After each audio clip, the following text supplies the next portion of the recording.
समंदर पार दम दिखाने को बेताब है यंग स्टार। इस बार बर्मिंघम में तिरंगा फहराने की तैयारी है, क्योंकि 28 फरवरी से शुरू हो रहे बर्मिंघम कॉमनवेल्थ गेम्स में 215 खिलाड़ी अपने हुनर का जौहर दिखाएंगे। नीरज चोपड़ा, पीवी सिंधु, मीराबाई चानू जैसे सितारे बर्मिंघम कॉमनवेल्थ गेम्स में चमक बिखेरेंगे।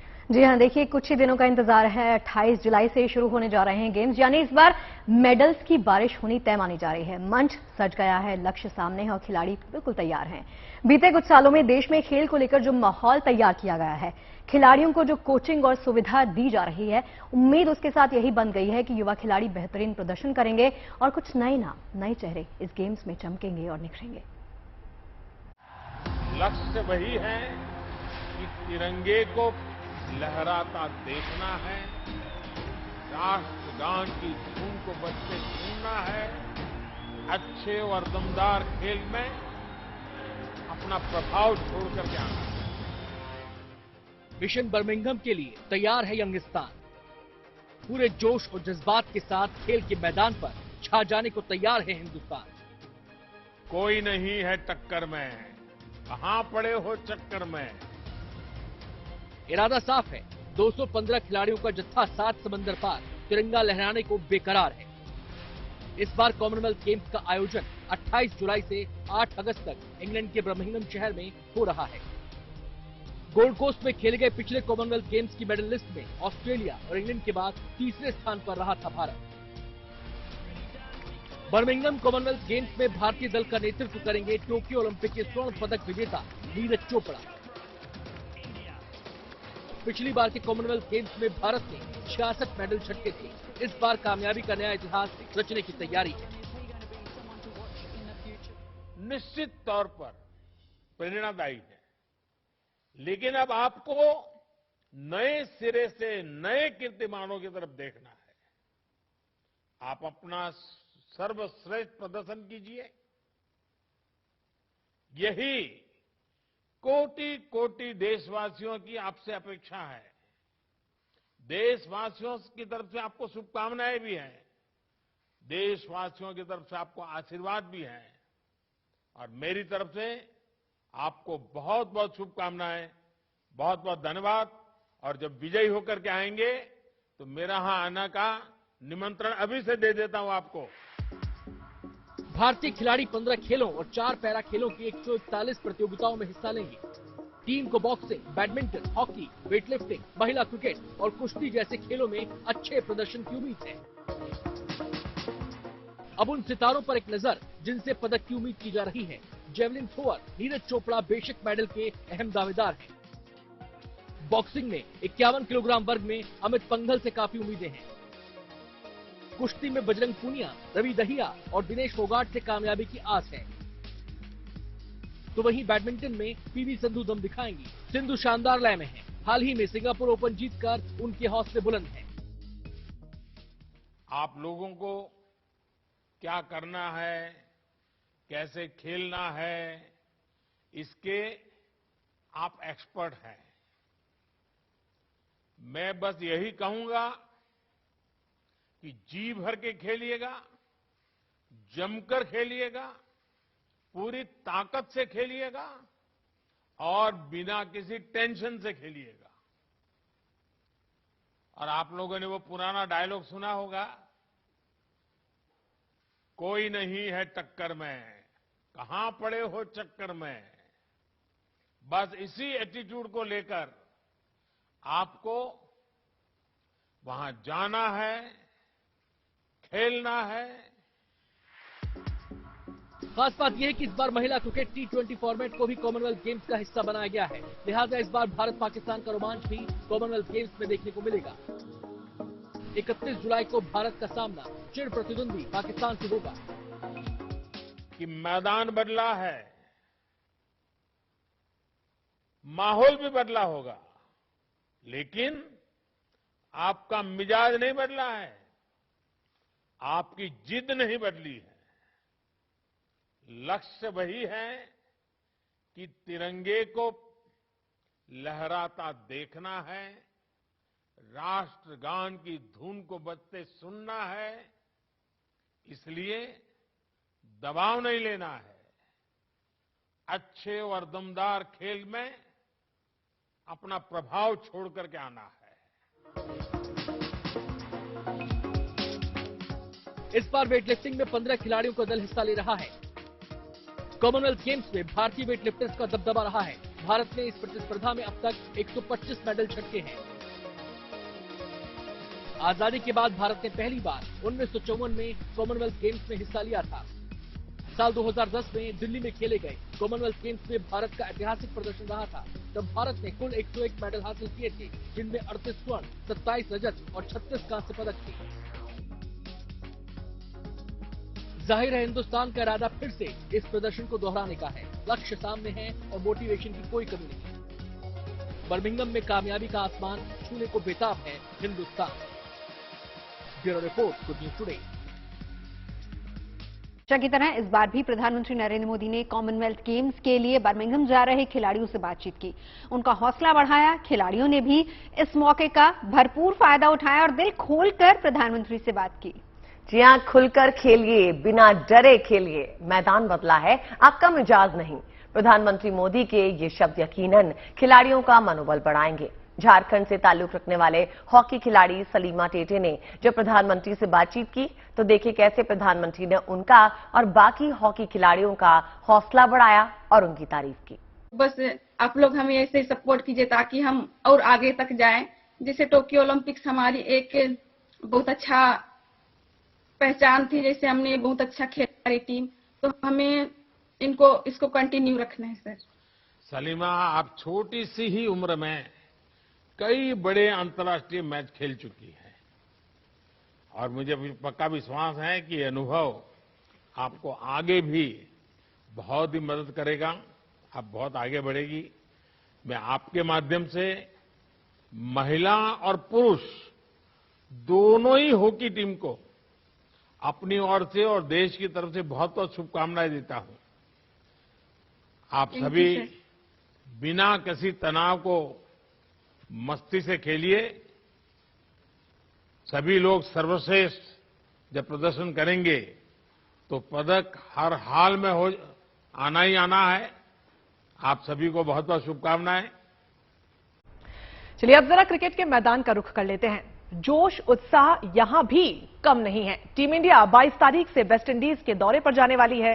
जाहिर है युवा खिलाड़ी इस मिशन के लिए जमकर पसीना बहा रहे हैं, लेकिन हम बात करने वाले हैं उस खिलाड़ी की जो इस दौरे पर टीम का हिस्सा नहीं है। बावजूद इसके वो शिद्दत से पसीना बहा रहे हैं और खुद को भविष्य की चुनौतियों के लिए तैयार कर रहे हैं। बिल्कुल, और हम बात कर रहे हैं किंग कोहली की। दरअसल आजकल वो फॉर्म में नहीं है, रिदम तलाश रहे हैं, लेकिन फॉर्म और फिटनेस हासिल करने के लिए विराट एक अनूठा तरीका अपनाते हुए नजर आ रहे हैं। दरअसल सोशल मीडिया पर विराट कोहली का एक वीडियो सुर्खियां बटोर रहा है, जिसमें कोहली एक हिट पंजाबी गाने की धुन पर कसरत करते हुए नजर आ रहे हैं। फिटनेस फ्रीक किंग कोहली का ये अनूठा अंदाज फैंस को खूब पसंद आ रहा है।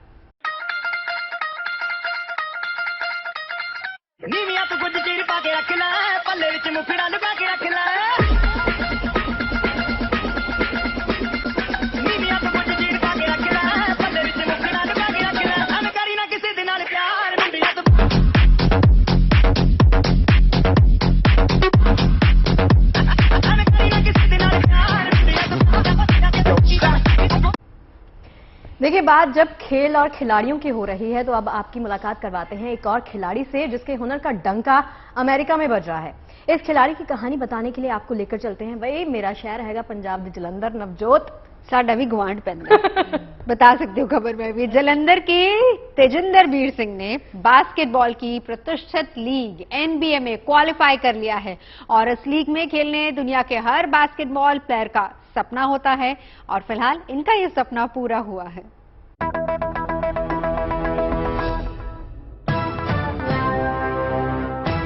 उम्र महज 15 साल, लंबाई 6 फीट से ज्यादा। सपना अमेरिका की NBA यानी नेशनल बास्केटबॉल एसोसिएशन में खेलने का। ये जालंधर के बास्केटबॉल खिलाड़ी तेजिंदर वीर सिंह। अमेरिका की इस प्रोफेशनल बास्केटबॉल लीग में खेलना हर खिलाड़ी का सपना होता है। आज तेजिंदर वीर सिंह ने NBA का ट्रायल क्लियर किया और अपने सपने के करीब पहुंच गए। तेजिंदर वीर सिंह ने अपनी मेहनत, लगन और अपने हुनर के दम पर इस मुकाम को हासिल कर लिया है। ਇਹ ਮੇਰੇ ਪਾਪਾ 20-25 ਇਅਰਸ ਤੋਂ ਆ ਰਹੇ ਨੇ ਇੱਥੇ ਗਰਾਊਂਡ 'ਚ ਫਰੈਂਡ ਸਰਕਲ ਹੈ ਉਹਨਾਂ ਦਾ ਇੱਥੇ ਤੇ ਉਹਨਾਂ ਨੇ ਕਹਿਤਾ ਸੀ ਕਿ ਮੈਂ ਆਪਣੇ ਬੱਚਿਆਂ ਨੂੰ ਵੀ ਇੱਥੇ ਹੀ ਪਲੇਅਰ ਬਣਾਉਂਗਾ ਤੇ ਫਿਰ ਉਹਨਾਂ ਨੇ ਮੈਨੂੰ ਇੱਥੇ ਜੁਆਇਨ ਕਰਾਇਆ ਤੇ ਤਾਂ ਕਰਕੇ ਫਿਰ ਮੈਂ ਹਾਰਡ ਵਰਕ ਕੀਤਾ ਇੱਥੇ ਆ ਕੇ। बास्केटबॉल के खिलाड़ियों के लिए एनबीए एक बहुत बड़ा मुकाम है। तेजिंदर बीर को बास्केटबॉल की बारीकियां विरासत में मिली है। इनके पिता भी एक बास्केटबॉल खिलाड़ी थे। बेटे के हुनर को देखकर पिता ने उन्हें मोटिवेट किया और बास्केटबॉल की कोर्ट में उतार दिया। अच्छी ट्रेनिंग और कोचिंग का नतीजा आज पूरे हिंदुस्तान के सामने है। सब तो पहला तो मैं यही कहूँगा कि जदों तो ये बच्चा आया, जदों तो इन्हें शुरू किया, ਇਹਦੀ ਡੈਡੀਕੇਸ਼ਨ ਆਪਾਂ ਜਿਹੜੀ ਵੀ ਚੀਜ਼ ਸ਼ੁਰੂ ਕਰਾਂਗੇ ਉਹਦੇ 'ਚ ਸਮਰਪਿਤ ਹੋਣਾ ਜ਼ਰੂਰੀ ਆ। ਇਹ ਬੱਚਾ ਪਹਿਲੇ ਦਿਨ ਤੋਂ ਹੀ ਬਾਸਕਟਬਾਲ 'ਚ ਜੇ ਸ਼ੁਰੂ ਕੀਤਾ ਆ ਤੇ ਸਾਡੇ ਭੁਪਿੰਦਰ ਕੋਚ ਸਾਹਿਬ ਬੱਚਿਆਂ ਨੂੰ ਜ਼ਿਆਦਾ ਦੇਖ ਕਰਦੇ ਆ ਵੀ ਇਹਨਾਂ ਦਾ ਕੋਈ ਮੁਕਾਬਲਾ ਵੀ ਨਹੀਂ ਪਰਖਣ 'ਚ ਬੱਚਿਆਂ ਦਾ, ਪੰਜਾਬ 'ਚ ਕੋਈ ਮੁਕਾਬਲਾ ਨਹੀਂ। ਤੇ ਇਹ ਬੱਚਾ ਜਦੋਂ ਸਾਡੇ ਕੋਲ ਆਇਆ ਸੀ ਸਾਨੂੰ ਉਦੋਂ ਹੀ ਲੱਗਿਆ ਸੀ ਵੀ ਇਹਦੀ ਹਾਈਟ ਜਾਂ ਇਹਦਾ ਜਿਹੜਾ ਬੋਡੀ ਲੈਂਗੁਏਜ ਸੀ, ਸਾਨੂੰ ਲੱਗਦਾ ਸੀ ਵੀ ਇਹ ਬੱਚਾ ਇੱਕ ਦਿਨ ਜ਼ਰੂਰ ਕਿਸੇ ਮੁਕਾਮ ਤੇ ਪਹੁੰਚੂ। तेजिंदर बीर सिंह के दूसरे कोच भूपेंद्र सिंह बताते हैं कि पहले दिन से ही तेजिंदर बीर इस खेल की बारीकियों को बेहतरीन तरीके से पकड़ रहे थे। तेजिंदर बीर की काबिलियत बताती है कि एक दिन वो बहुत बड़े मुकाम पर पहुंचेंगे। बहुत अच्छे तरीके ਨਾਲ ਇਹਨਾਂ ਨੂੰ ਵੇਖ ਰਿਹਾ ਹੈ, ਬਹੁਤ ਹੀ ਅੱਛਾ और बहुत ही सिंसियर ਤੇ और मतलब बहुत ही ਮਿਹਨਤੀ ਬੱਚਾ ਹੈ। और मैं ਜਦੋਂ ਵੀ ਇਹਨੂੰ ਵੇਖਦਾ ਇਹ ਬਾਸਕਟਬਾਲ ਸਿਖਾਉਣ ਦੀ ਕੋਸ਼ਿਸ਼ ਕਰਦਾ ਸੀ ਨਾ, ਜਦੋਂ ਵੀ ਇਹਨੂੰ ਉਹ ਜਲਦੀ ਵਾਚ ਕਰਦਾ, ਉਹ ਬੜੀ ਜਲਦੀ ਸਿੱਖਿਆ ਬਾਸਕਟਬਾਲ, ਬਹੁਤ ਘੱਟ ਸਮੇਂ ਦੇ ਵਿੱਚ ਇਹਨੇ ਬਾਸਕਟਬਾਲ ਸਿੱਖਿਆ ਜੀ। कहते हैं प्रतिभा न उम्र की मोहताज होती है, न ही सुख सुविधा और धन दौलत। तेजिंदर बीर की सफलता ने साबित किया है कि अगर हौसले बुलंद हो और हुनर पर भरोसा हो तो कोई भी लक्ष्य हासिल किया जा सकता है। Paramjit Singh Rangpuri, Jalandhar, good news today. और अब आपको दिखाते हैं सावन के महीने में आस्था के अलग अलग रंग। तो ये चलते हैं आपको उत्तराखंड, जहां अलकनंदा नदी के किनारे एक गुफा में मौजूद कोटेश्वर मंदिर है।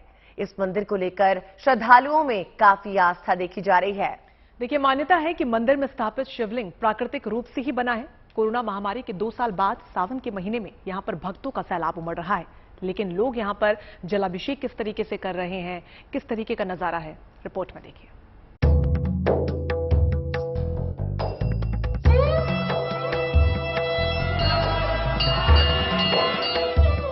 शिव भक्तों की ये लंबी कतार कोटेश्वर महादेव मंदिर की है। सावन के महीने में यहां श्रद्धालुओं का तांता लग जाता है। देश के कोने कोने से लोग यहां जलाभिषेक के लिए आते हैं। एक बार फिर कोटेश्वर महादेव मंदिर में पुरानी रौनक नजर आ रही है। कोरोना की बंदिशें खत्म होने के बाद काफी संख्या में श्रद्धालु यहां पहुंच रहे हैं। इस मंदिर का इतिहास हजारों साल पुराना है। शिव का ये मंदिर पहाड़ों के बीच अलकनंदा नदी के किनारे पर एक गुफा में है। मान्यता है कि मंदिर में स्थापित शिवलिंग प्राकृतिक रूप से ही बना है और प्राचीन समय में भगवान शिव केदारनाथ जाते समय इस गुफा में ठहरे थे। भगवान भोलेनाथ जी के दरबार में पहुंचा है, सब लोग जलाभिषेक कर रहे हैं। श्रावण मास का पुण्य बहुत बड़ा है। कहते हैं कि प्रत्येक व्यक्ति को श्रावण में 1 कोटि शिवलिंगों का पूजन करना चाहिए और भगवान कोटेश्वर महादेव में कोटि शिवलिंगों की मान्यता है।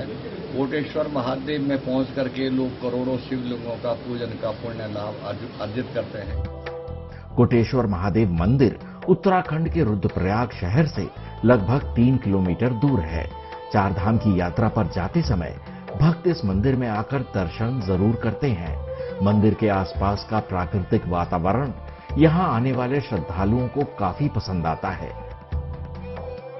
भक्तों का मानना है कि यहां भगवान शिव कण कण में विराजमान हैं।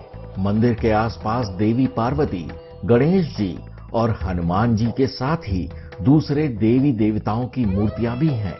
कहते हैं कि यहां सच्चे मन से शिव की आराधना करने पर हर किसी की मनोकामना पूरी होती है।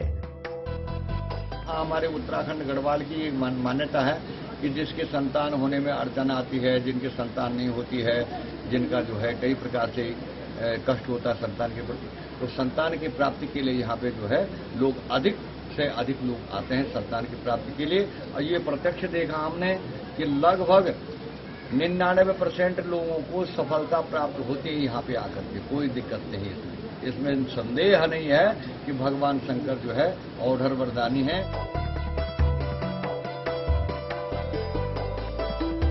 हर साल महाशिवरात्रि पर यहाँ हजारों भक्त पहुंचते हैं, जबकि सावन के महीने में हर दिन सैकड़ों श्रद्धालु आते हैं।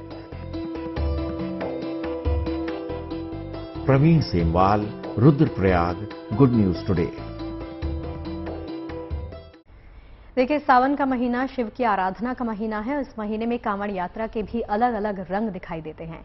कांवड़ यात्रा से जुड़ा एक ऐसा ही रंग यूपी के मेरठ में देखने को मिल रहा है। यहाँ एक ऐसी कांवड़ यात्रा निकाली गई है, उसकी तैयारी की गई है जो चर्चा का विषय क्यों बनी है। नवजोत आगे की कहानी बताएंगी।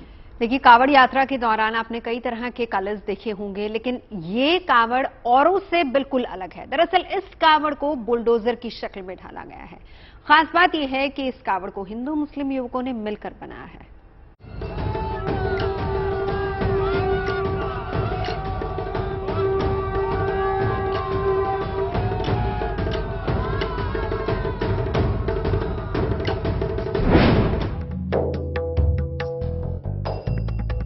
आस्था, कांवड़ और शिव के संगम की तर्ज पर सावन झूम रहा है। गंगा अब वापस शिव की जटाओं की तरफ चल पड़ी है। उन्हें पहुंचा रहे हैं कांवड़िए, जो अलग अलग रूप में सड़कों पर हैं। और सिर्फ इनके ही रूप की चर्चा नहीं है, बल्कि चर्चा उस कांवड़ की भी है जो अपने अवतार बदल रही है। यकीन ना हो तो मेरठ में मशक्कत करने वाले गौरव और उनके साथियों को देख लीजिए। उन्होंने 10 दिन के भीतर कांवड़ का वो अवतार तैयार किया है जो प्रदेश का सियासी फायर ब्रांड माना जाता है, बुलडोजर, जिसने यूपी सरकार और मुख्यमंत्री योगी की पहचान बदल कर रखी है। गौरव मेरठ के लाल कुर्ती इलाके में रहते हैं। यहाँ हिंदू भी हैं, मुस्लिम भी। जहाँ किसी तरह का कोई आपसी विवाद नहीं, सभी एक साथ रहते हैं। एक दूसरे की खुशियों, त्योहारों और गम में ये लोग शरीक होते हैं। यही वजह है कि गौरव को इस कांवड़ को बनाने के लिए बाहर के किसी लोगों को नहीं बुलाना पड़ा। उन्होंने आसपास के घरों से ही बच्चों को बुलाकर उनकी मदद ली। आजकल योगी बाबा का बुलडोजर सब जगह चल रहा है, यही सोच के हमने कांवड़ बना। 10 दिन लग गए हैं और सारे पढ़ने वाले बच्चे हैं जो लगे हुए हैं। इस कांवड़ की खूबियों में इसके पीले पंजे शुमार हैं। जिस तरह कोई भी बुलडोजर अपने एक्शन और अंदाज की वजह से कीमती है, उसी तरह इस बुलडोजर के सांचे में ढले कांवड़ की कीमत भी अच्छी खासी है। गौरव की माने तो ऐसे एक कांवड़ बनाने में गौरव को 80,000 रुपए खर्च करने पड़े हैं। जहां तक बात इसके वजन की है तो 90 से 100 किलो यानी 1 क्विंटल है। हमारे साथ ये भी साथ रहते हैं, हम इनके साथ रहते हैं। ईद, बकरीद सब त्योहार हम साथ मिलकर मनाते हैं। यूपी में बुलडोजर ने एक अलग पहचान बनाई है। चुनावों से पहले बाबा और बुलडोजर का क्रेज भी दिखा। दिलचस्प बात यह है कि ये क्रेज थमने की बजाय नई नई निशानियां छोड़ता जा रहा है। मेरठ से उस्मान चौधरी के साथ bureau report, good news today. और अब रुक करते हैं बाबा भोलेनाथ के धाम अमरनाथ का। पूरे 2 साल बाद अमरनाथ यात्रा शुरू हुई है, लिहाजा भोले के भक्त पूरे जोश और आस्था के साथ यात्रा में हिस्सा ले रहे हैं। भारी संख्या में श्रद्धालु अमरनाथ का रुख कर रहे हैं और भारी संख्या में श्रद्धालुओं के आने से स्थानीय लोगों के चेहरे भी खिल गए, क्योंकि इससे उनकी आमदनी में इजाफा जो हो रहा है। खासकर पालकी और घोड़ा मालिक काफी खुश हैं। 2 साल तक उनके काम पर कोरोना की मार पड़ी थी, लेकिन इस बार तस्वीर बदल चुकी है।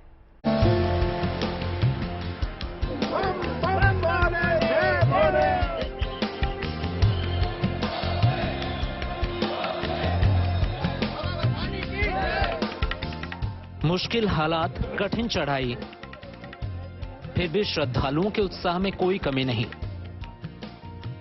चाहे रात हो या दिन, सुबह हो या शाम, बाबा बर्फानी की एक झलक पाने के लिए देश के कोने कोने से लोग अमरनाथ धाम पहुंच रहे हैं। अमरनाथ यात्रा के दोनों ही रूट पर भक्तों का तांता लगा है, लेकिन जिन लोगों को पवित्र गुफा तक पहुंचने में थोड़ी सी परेशानी होती है, उन्हें बाबा के दरबार तक पहुंचाने के लिए पालकी और घोड़े वाले मौजूद हैं। इतनी बड़ी संख्या में लोगों के अमरनाथ यात्रा पर आने से ये बेहद खुश हैं, क्योंकि इस बार इन लोगों का कारोबार खूब अच्छा चल निकला है। इस साल यात्रा आए तो बहुत खुश है हम, बहुत अच्छा है। रास्ते में कोई दिक्कत ना आए, इसीलिए रास्ते में भी आराम से लेते, आराम से लाते, यही हम करते उनके लिए। कोरोना की वजह से बीते 2 सालों से अमरनाथ यात्रा नहीं हुई थी, जिस वजह से पालकी और खच्चर वालों के साथ घाटी के छोटे दुकानदारों का कारोबार भी पटरी से उतर गया था।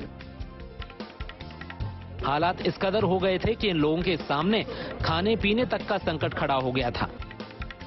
मगर इस बार जब यात्रा शुरू हुई तो इन सभी के चेहरों पर खुशी लौट आई है।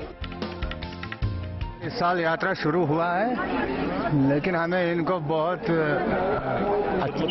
खिदमत करते हैं और इसके बहुत सेवा करते थे, लेकिन ये बहुत खुशी की बात है कि इस साल यात्रा शुरू हुआ।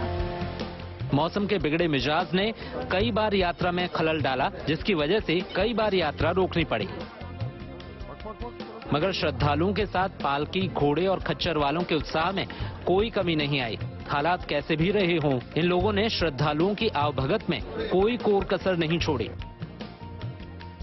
यही वजह है कि इनकी तारीफ करने से श्रद्धालु भी खुद को रोक नहीं पा रहे। घोड़े वालों ने और पालकी वालों ने तो बिल्कुल संभाल के रखा है, समझ लीजिए गोदी में बिठा के पहुंचा देते हैं बाबा तक।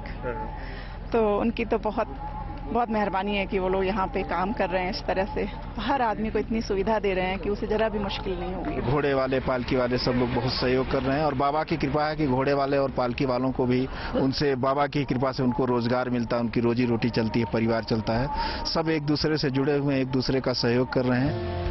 30 जून से शुरू हुई अमरनाथ यात्रा का समापन 12 अगस्त को होगा और अब तक करीब 2 लाख श्रद्धालु बाबा के दर्शन कर चुके हैं।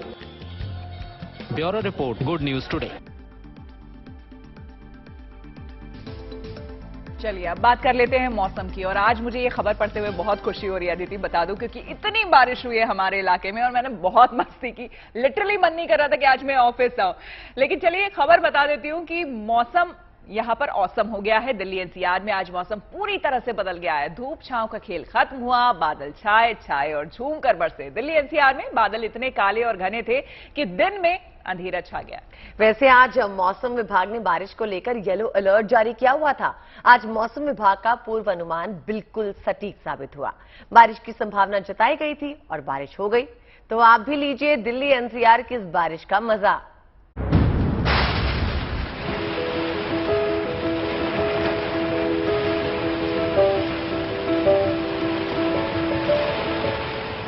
दिल्ली एनसीआर में बारिश की तेज फुहारों ने सूखे में सावन खत्म होने का डर पूरी तरह धो दिया। सुबह से ही दिल्ली, गाजियाबाद, नोएडा के आसमान में बादलों ने डेरा जमा रखा था। लोगों को भारी बारिश की उम्मीद थी, साथ ही डर भी था कि हमेशा की तरह तेज हवाएं बादलों को उड़ाकर न ले जाएं। लेकिन ऐसा नहीं हुआ। बादल बरसे, झूम कर बरसे, इतने बरसे कि चंद मिनट में पूरा इलाका पानी पानी हो गया। राजधानी दिल्ली में ऑरेंज अलर्ट के मौसम विभाग की भविष्यवाणी सच साबित हुई और दोपहर होते होते शाम का मंजर हो गया। और आप देख सकते हैं किस तरह से इस वक्त दोपहर के वक्त ही अंधेरा छा चुका है और अंधेरा इतना कि जो सभी गाड़ियां हैं उनको अपनी हेडलाइट जलानी पड़ रही है। इस वक्त नॉर्थ दिल्ली में लाल किले के ठीक पास आप नजारा देख सकते हैं किस तरह से अंधेरे जैसी स्थिति में जो यातायात है उसे काफी दिक्कत और परेशानी का सामना करना पड़ रहा है। पिछले कुछ दिनों से मौसम की दगाबाजी से लोग परेशान थे। तापमान 32 से 36 डिग्री सेल्सियस ही रहता, लेकिन उमस भरी चिपचिपी गर्मी से असल असर 45 डिग्री सेल्सियस के पार पहुंच चुका था। राहत की उम्मीद बरसात से थी और बूंदों ने इस उम्मीद को पूरा करने में कोई कसर नहीं छोड़ी।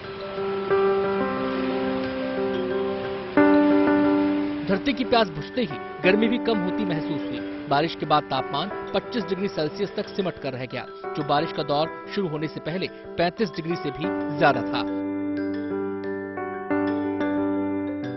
उमस भरी गर्मी के बाद अब इंद्रदेव दिल्ली एनसीआर के लोगों से थोड़ा खुश दिखाई पड़ रहे हैं। दिल्ली एनसीआर में बारिश शुरू हुई है और जिस तरह से तापमान पिछले 2-3 दिनों से बना हुआ था, उमस ने लोगों को परेशान कर रखा था, लेकिन अब फिलहाल इस बारिश से लोगों को कम से कम उमस से राहत जरूर मिलेगी। मौसम विभाग का अनुमान है कि आज दिल्ली एनसीआर के कई इलाकों में, चाहे वो दिल्ली हो, नोएडा हो, गाजियाबाद हो, मेरठ तक अच्छी बारिश का अनुमान है। 2 घंटे की ये बारिश होगी, उसके बाद फिर से एक बार बारिश रुक जरूर जाएगी, लेकिन मौसम सुहावना बना रहेगा। मौसम विभाग ने 20 जुलाई से तेज बारिश की भविष्यवाणी कर रखी थी। येलो अलर्ट भी जारी किया था। 20 से 27 जुलाई के बीच दिल्ली एनसीआर में तेज बारिश की उम्मीद है। बारिश के इन 7 दिनों में तापमान 25 से 27 डिग्री सेल्सियस के बीच सिमटा रहेगा। 23 से 27 जुलाई के बीच बहुत तेज बारिश की भविष्यवाणी है। बताया जा रहा है कि जुलाई में दिल्ली एनसीआर में बारिश सामान्य से ज्यादा होगी। दिल्ली में बरसात को लेकर मौसम विभाग का पूर्वानुमान कई बार गलत साबित हुआ, लेकिन इस बार तीर सटीक निशाने पर लगा और केवल दिल्ली ही नहीं, यूपी बिहार में भी अगले 7 दिनों में तेज बारिश का अनुमान है। यानी देर से ही सही, लेकिन सावन झूम कर आया है। दिल्ली से रामकिंकर सिंह के साथ bureau report, good news today. देश की राजधानी में मौसम कैसा, ये तस्वीरें तो हमने आपको दिखा दी। अब जरा विदेश के मौसम का भी हाल आपको बता देते हैं। बात हम करते हैं यूरोप की, जहां पर इन दिनों भीषण गर्मी पड़ रही है। कई देश ऐसे हैं जहां 40 के पार पहुंच चुका है पारा, और इस भीषण गर्मी से बचने के लिए लोग क्या कर रहे हैं, जरा शगुफ्ता से जानते हैं। अलग अलग तरीके अपना रहे हैं और क्या करेंगे। देखिए, फ्रांस के पेरिस की तस्वीर आपको दिखाते हैं, जहां बड़ी तादाद में लोग गर्मी से बचने के लिए एक आइस बार पहुंच गए। बाहर पारा 40 डिग्री से ऊपर है, लेकिन इस आइस बार में पारा माइनस में है, लिहाजा यहां लोगों का तांता लगा हुआ है।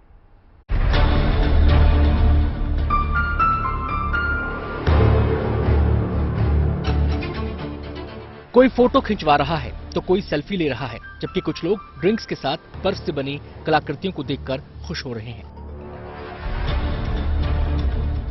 ये खूबसूरत तस्वीरें आई हैं फ्रांस के पेरिस शहर से, जहां बड़ी संख्या में लोग शहर के एक आइस बार पहुंच गए। ना तो इस आइस बार में कोई खास आयोजन हो रहा है और ना ही कोई डिस्काउंट चल रहा है, बल्कि यहाँ पर लोग गर्मी और उमस से बचने के लिए पहुंचे हैं। असल में इन दिनों पूरा यूरोप भीषण गर्मी की जबरदस्त मार झेल रहा है। लंदन से लेकर फ्रांस तक कई शहरों में पारा 40 डिग्री के पार पहुंच चुका है, जिसकी तस्दीक तापमान को बताने वाले ये बोर्ड भी कर रहे हैं, जिसे देखकर इस बात का आसानी से अंदाजा लगाया जा सकता है कि इस समय पूरे यूरोप का क्या हाल होगा। हालात को देखते हुए लोगों से बेवजह घरों से बाहर ना निकलने की अपील की गई है। मगर जब पेरिस के लोगों का गर्मी ने जीना दुश्वार कर दिया, तो लोग पहुंच गए शहर के इस आइस बार में, जहां का तापमान -20 डिग्री सेल्सियस है। लिहाजा बार में एंट्री से पहले जैकेट, स्कार्फ और दस्ताने पहनना लोगों के लिए जरूरी कर दिया गया है। Quand j'ai écouté qu'on va aller ici, j'avais un peu peur parce que pour 20 degrés c'est super froid et nous avons pris tout ce que nous avons, des pulls et des gants et tout, mais en fait ça va. Donc c'est un peu comme dans l'hiver.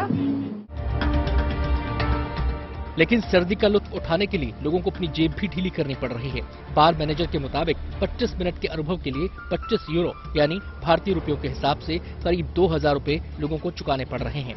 इतना ही नहीं, लोगों ने आने वाले कई दिनों के लिए एडवांस बुकिंग भी करा रखी है, जिससे आइस बार मालिकों की चांदी हो गई है। Bureau report, good news today. तो भीषण गर्मी से मुकाबले का एक तरीका तो आपने ये देख लिया। ये मुसीबत के इस मौसम में इकलौता तरीका हालांकि नहीं है, इसके जरिए लोग गर्मी का सामना कर रहे हैं, और इसके अलावा और कौन कौन से तरीके हैं ये श्वेता बताएंगे, जिससे गर्मी से निजात आपको मिल सकती है। बिल्कुल, हालांकि अभी हमें निजात मिली है अभी क्योंकि यहाँ बारिश हो गई है, लेकिन आपको बता दें कि यूरोप दुनिया का वो हिस्सा है जिसे ठंडी हवाओं में सांस लेने की आदत है, लेकिन इस बार गर्म हवाओं से सामना वहां हो रहा है। लिहाजा लोगों ने पानी को गर्मी से बचने का कवच बना लिया है। स्थिति यह है कि गर्मी से बचने के लिए लोगों ने चौराहों पर बने फाउंटेन को ही स्विमिंग पूल बना लिया है। मौसम की खुश मिजाजियां जिस यूरोप की पहचान थी, लगता है गर्मी ने यूरोप की वो खुशफहमी भी छीन ली है। पेरिस की ये तस्वीर बता रही है कि यहाँ गर्मी से बचने के लिए लोग क्या क्या नहीं कर रहे हैं। फिलहाल एफिल टावर का फाउंटेन लोगों का स्विमिंग पूल बना हुआ है। गर्मी से राहत की तलाश में लोग यहाँ डुबकियां लगा रहे हैं। यहाँ ये लोगों का कहना है कि ऐसी गर्मी उन्होंने पहले कभी नहीं झेली। फ्रांस के कुछ हिस्सों में पारा 40 के पार पहुंच गया है। हाल ये है कि गर्मी के चलते सड़कें सूनी हैं। यहाँ दुकानें खुली जरूर हैं, लेकिन ग्राहकों का सन्नाटा यहाँ साफ नजर आ रहा है। सड़कों पर लगे ये टेम्परेचर मीटर बार बार गर्मी के आउट ऑफ कंट्रोल होने का इशारा कर रहे हैं। यहाँ के लोगों के लिए ये गर्मी केवल मुसीबत नहीं, बल्कि हैरानी लेकर भी आई है। पेरिस के लोग गर्मी का मुस्तैदी से सामना कर सकें, इसके लिए पार्कों को देर शाम तक खोला जा रहा है। गर्मी से मुकाबले के लिए फिलहाल पेड़ों की छांव है और लोगों के हाथों में आइसक्रीम है। यहाँ के मौसम विभाग के मुताबिक मंगलवार को गर्म हवाओं ने सारी हदें पार कर दी हैं और अनुमान है कि गर्मी अभी यहाँ के लोगों को ऐसे ही सताने वाली है। पहले कोरोना और अब गर्मी की वजह से यूरोप में ज्यादातर लोग घरों से ही काम कर रहे हैं। इंग्लैंड के मौसम विभाग ने चेतावनी जारी की है कि वहाँ 1-2 दिन में पारा 41 डिग्री के पार पहुंच जाएगा। जाहिर है बढ़ती गर्मी की वजह से जंगलों की आग भी परेशानी की वजह बनी हुई है। फिलहाल तो इस तरह की गर्मी देखकर यूरोप भी सख्ते में है। यहाँ का सुकून इस गर्मी ने करीब करीब छीन लिया है। इंतजार मौसम की पटरी पर लौटने का है ताकि यहाँ जिंदगी भी पटरी पर लौट सके। Bureau report, good news today.